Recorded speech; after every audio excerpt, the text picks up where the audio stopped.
जय संतोषी माता। प्रिय भक्तगण, सनातन कथा संग्रह चैनल में आप सभी का स्वागत है। प्रिय भक्तों, आज की कथा में हम संतोषी माता की व्रत कथा के बारे में जानेंगे।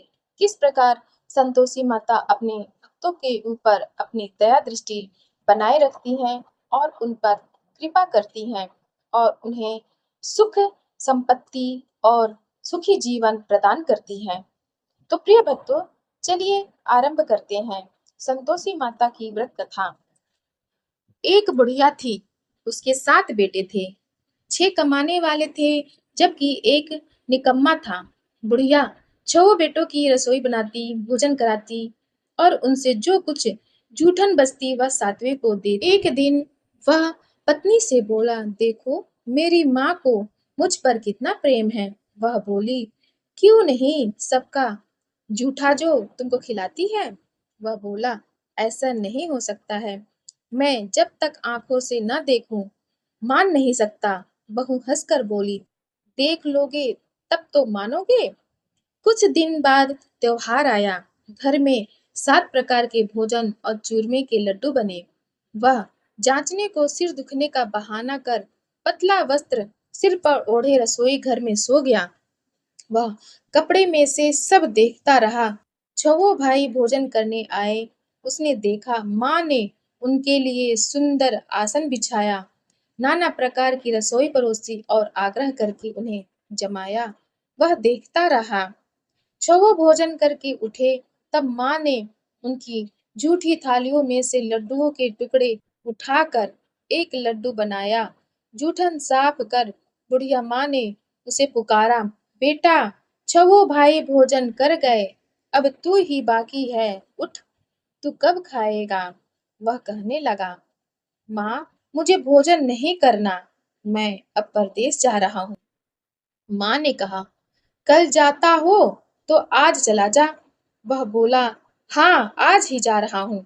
यह कहकर वह घर से निकल गया। चलते समय पत्नी की याद आ गई। वह गौशाला में कंडे थाप रही थी। वह जाकर बोला, हम जावे परदेस आवेंगे कुछ साल, तुम रहियो संतोष से धर्म आपनो पाल। वह बोली, जाओ पिया आनंद से हमारो सोच हटाए, राम भरोसे हम रहें ईश्वर तुम्हें सहाय।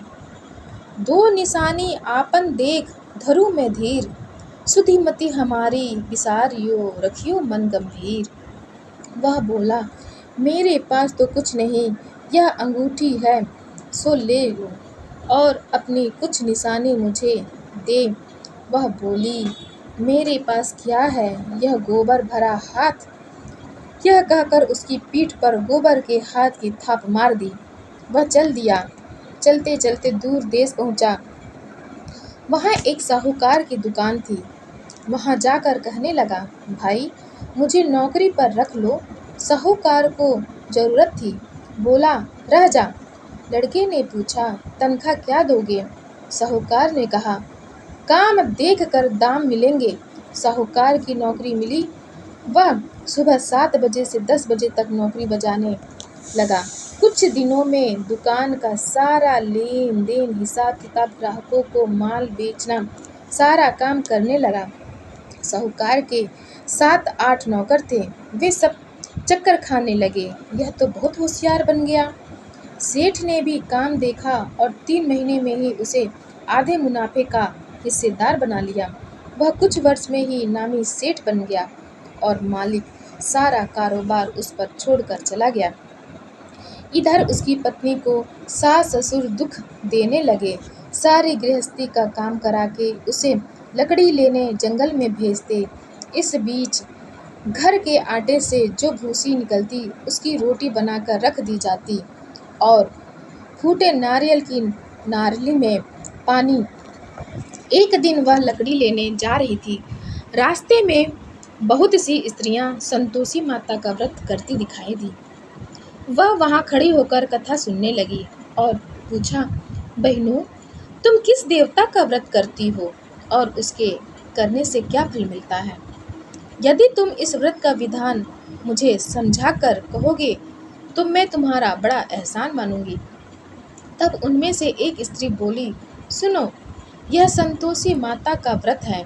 इसके करने से निर्धनता, दरिद्रता का नाश होता है और जो कुछ मन में कामना हो सब संतोषी माता की कृपा से पूरी होती है। तब उसने उससे व्रत की विधि पूछी। वह भक्तिनी स्त्री बोली, 1.25 आने का गुड़ चना लेना, इच्छा हो तो 5.25 आने का लेना या 1.25 का भी सहूलियत के अनुसार लाना। बिना परेशानी और श्रद्धा व प्रेम से जितना भी बन पड़े सवाया लेना।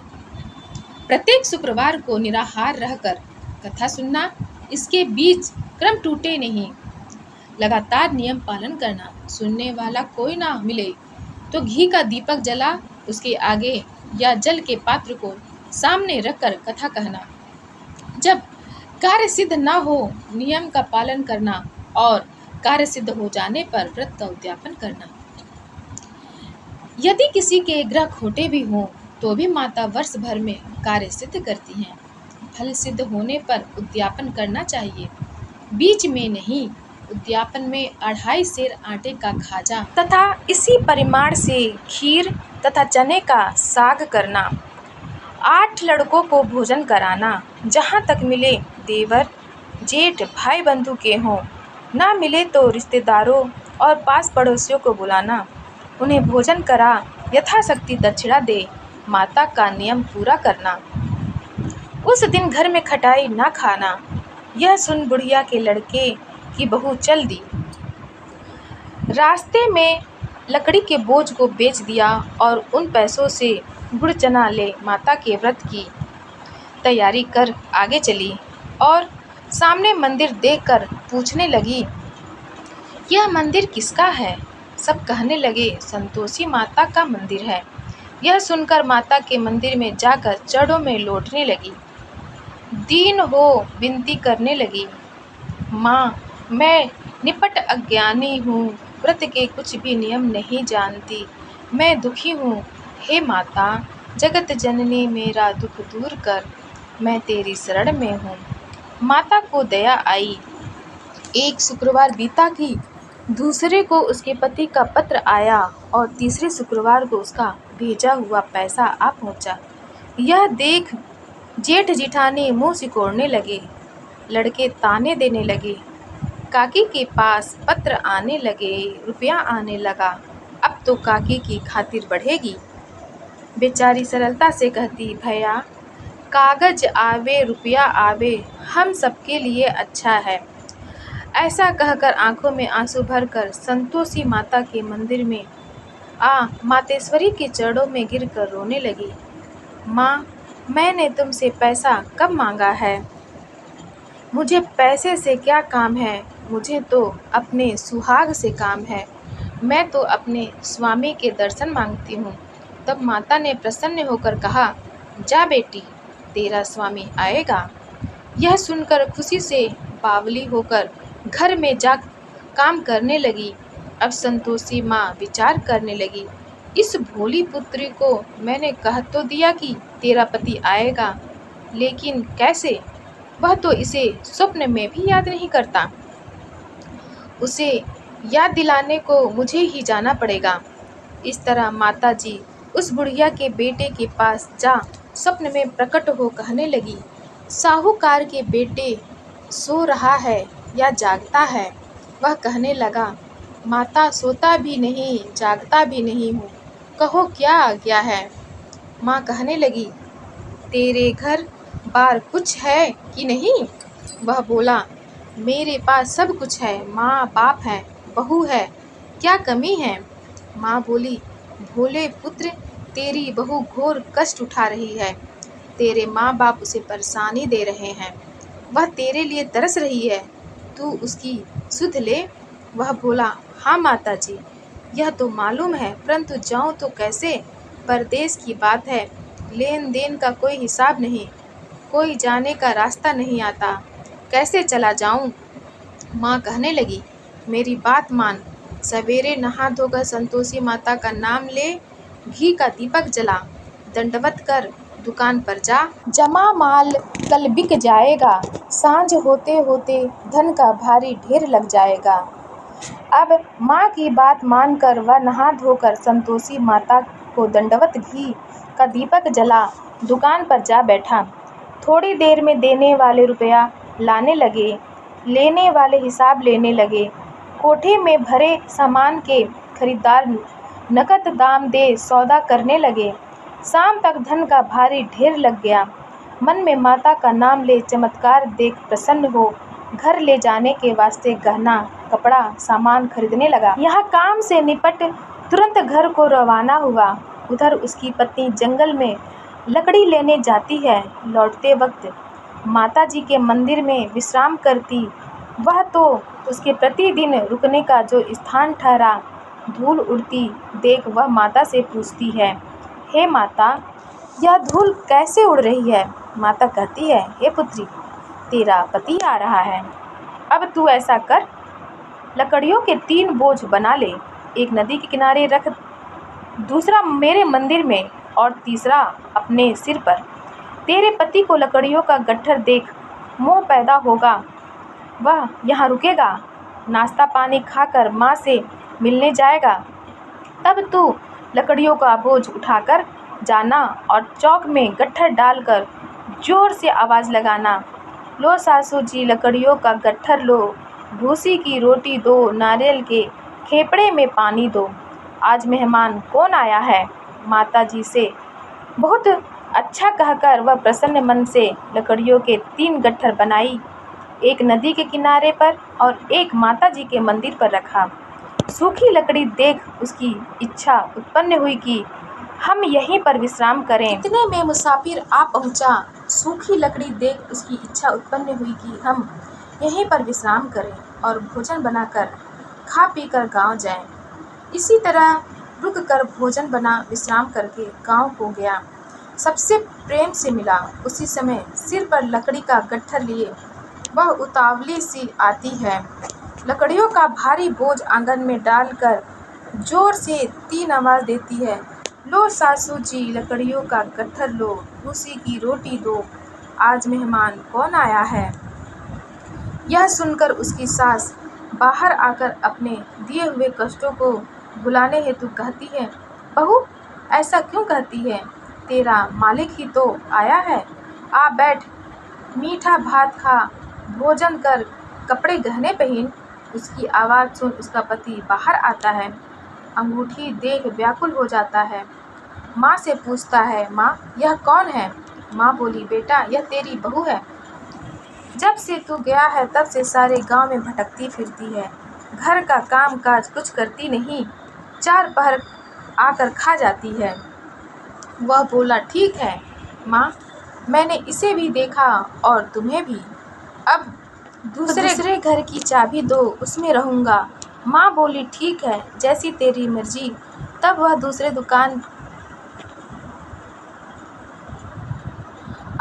घर की चाबी दो, उसमें रहूँगा। माँ बोली, ठीक है, जैसी तेरी मर्जी। तब वह दूसरे मकान की तीसरी मंजिल का कमरा खोल सारा सामान जमाया। एक दिन में राजा के महल जैसा ठाट बाट बन गया।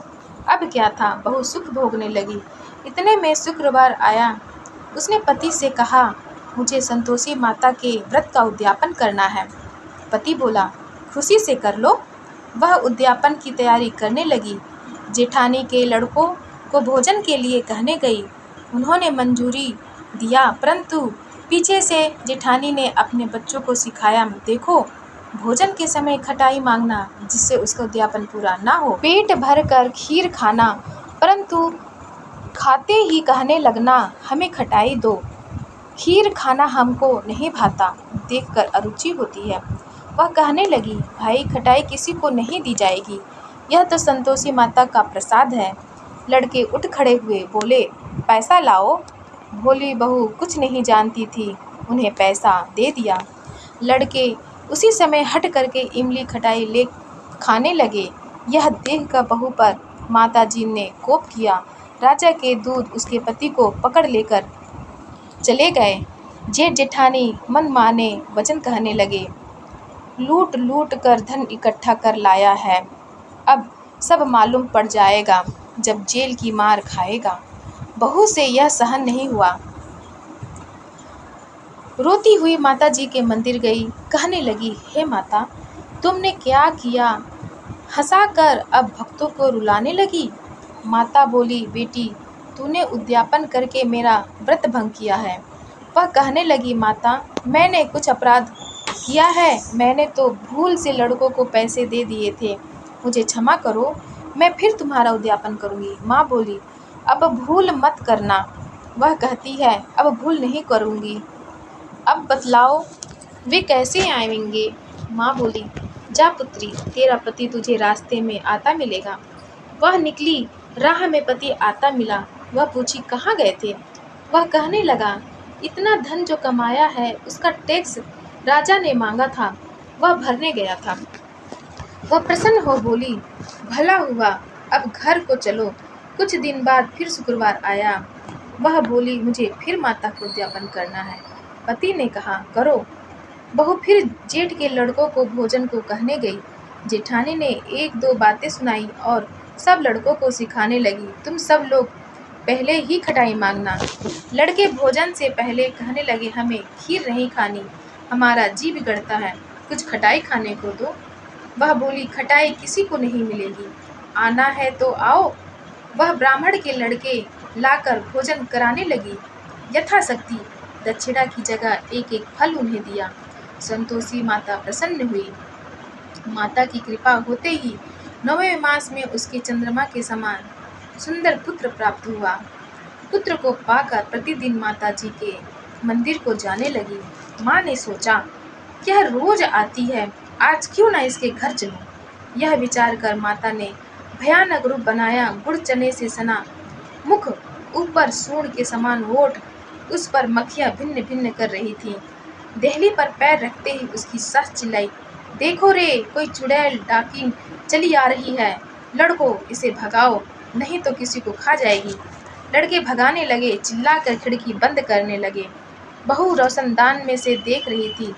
प्रसन्नता से पगली बन चिल्लाने लगी, आज मेरी माता जी मेरे घर आई हैं। वह बच्चे को दूध पीने से हटाती है, इतने में सास का क्रोध फट पड़ा। वह बोली, क्या उतावली हुई है, बच्चे को पटक दिया। इतने में माँ के प्रताप से लड़के नजर आने लगे। वह बोली, माँ, मैं जिसका व्रत करती हूँ यह संतोषी माता हैं। सबने माता जी के चरण पकड़ लिए और विनती कर कहने लगे, हे माता, हम मूर्ख हैं, अज्ञानी हैं, हमारे व्रत की विधि हम नहीं जानते। हे माता, हम मूर्ख हैं, अज्ञानी हैं, तुम्हारे व्रत की विधि हम नहीं जानते। व्रत भंग कर हमने अब बड़ा अपराध किया है। जग माता, आप हमारा अपराध क्षमा करो। इस प्रकार माता प्रसन्न हुई। बहू को प्रसन्न हो, जैसा फल दिया वैसा माता सबको दें। बोलो संतोषी माता की जय।